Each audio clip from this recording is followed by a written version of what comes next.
Hey everybody, this is Wendy. Welcome. Super excited that you're here with me today. I have a fun, simple two-step up card for you. I started out making this card. I wanted to make kind of a funky, unusual size, and then I wanted to take it from really simple to stepped up with a little bit more flair and fun. So I chose to use the Perrenial birthday stamp set for this card, and this one right here. I love this stamp set. It has fantastic sentiments. I used the Stitch Shapes framelit for the little circle, and I used my envelope punch board to make a custom envelope, and we'll show you that at the end. Now this is the stepped up version of this card. So I've cut the cardstock at 8 by 8 and I folded it in half to make a 4 by 8 size card. It will open from the top. I've got a piece of Whisper White cardstock here, and it is cut at 3 3/4 by 7 3/4. So it leaves that nice 1/4 of an inch edge going all the way around the card base. Just a little tip for you, anytime you want a little bit of an edge showing around a card base, just cut the layer that you're putting down 1/4 of an inch smaller on each side. So I'm layering down this piece of cardstock, and then I chose to use Bermuda Bay, Lemon Lime Twist, and Melon Mambo for my colors, because that color combination just makes my heart really happy. So those were the ones I used. Now, when I did this simple version of this card, I did not do any stamping on them like I'm doing right now.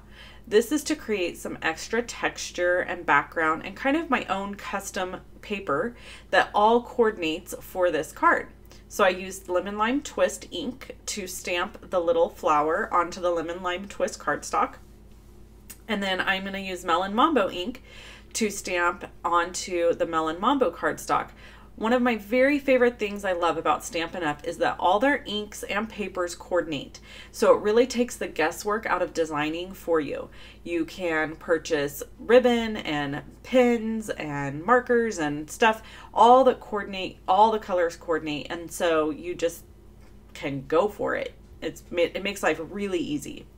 So now I'm taking Bermuda Bay ink and stamping right on my Bermuda Bay cardstock and getting that all nice and inky. Here's a big tip for you that I wanted to share. Make sure that when you are doing like repeat stamping like this, that you start at one end and work your way down, or start in the center and work your way out. Otherwise you'll end up layering this images on top of each other, and it kind of gets messy looking. Now I'm going to use some Stampin' dimensionals on the back of these card layers, and I'm going to put them on the card. A big tip here also, start with your center. Start with the piece that you want in the center. By the way, I don't think I mentioned that these panel pieces are cut at 3.5 by 2 5/16. So 3.5 by 2 5/16 is what these are cut at. And then I spaced them out as evenly as I could. You could take a ruler and do it, but who has time for that? This is handmade, not Hallmark. So I'm just kind of layering them down and eyeballing where they should go.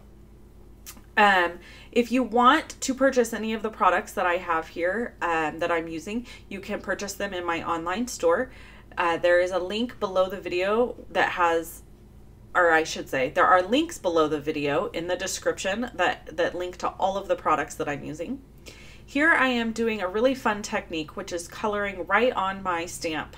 So I'm using my Lucky Lime Twist marker, my Bermuda Bay marker, and my Melon Mambo marker to color directly onto this stamp. I almost said sentiment. This stamp, and then I'm just going to stamp it down on my stitched circle that I've cut in Whisper White there. And now I have incorporated every color that I used on the panels onto this this image. So it kind of pulls everything together. One of my very favorite things to do is use white and bright colors with black. It's just a very striking look, and you can never go wrong. So I'm using a piece of black cardstock with Whisper White embossing powder and a Versamark ink pad.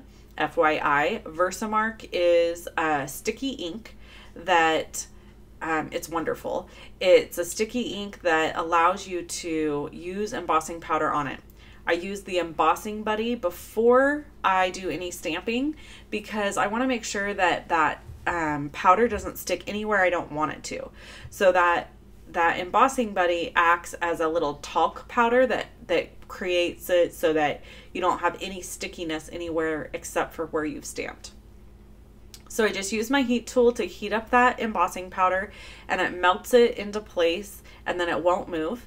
And I'm just trimming off a little excess there on that black cardstock because I didn't need as much as I had. I'm using my adhesive runner here to add this down, and I wanted to go ahead and put the black piece going all the way to the end of the card so you can see it's sticking off the end there a little bit, and I just love the way that looks. Last but certainly not least, I'm going to add this sweet little flower to my card base and have it pop up a little bit with dimensionals. Actually, I said last but not least, but that really wasn't true. The next thing I'm doing is I'm going to add a few sequins. So this card could totally be done at this point, no problem, because it's really, really cute and fun. But I love, love, love sequins. And I decided to use some of my sparkling clear Pretty Pink Posh sequins. These are probably my favorite go-to sequin because they match anything and they are clear, so you don't get any weird reflective looking colors that you don't want. And I just popped them into place there, and I thought that they brought a little extra to the card. So that's the finished card. Now we're going to make the envelope because I wanted to show you how to do that. So the great thing about an envelope punch board is you can just look at the measurements on the board for it to tell you where to start and score and do all of this. So for this card specifically, the cardstock had to be 9 5/8 by 9 5/8, and then I had to line it up at the 3 3/8 spot and start doing my scoring. Now, as you can see, my cardstock is actually a little bit bigger than the score line, the scoreboard. So on these long edges here, it just simply didn't go all the way to the end, but that was okay because I had enough of a score line that I was able to just make it work anyway. So I had to trim some stuff off. So I lined my one score line up with the number 4 and then this score line up with the number 3, and I just trimmed off the ends because you'll see when I put this card to this envelope together, the points of the envelope went past the other side of the envelope, if that makes sense. So I'm trying to think how to explain it to you. So I had to trim them off a little bit. So the easiest way to do that was just to take my trimming tool and trim some off. I was not precise, to be honest. I just kind of did the best I could. So here's how it looks when it goes in. It's super cute. It's a super cute size, and I'm going to have such a great time mailing this out.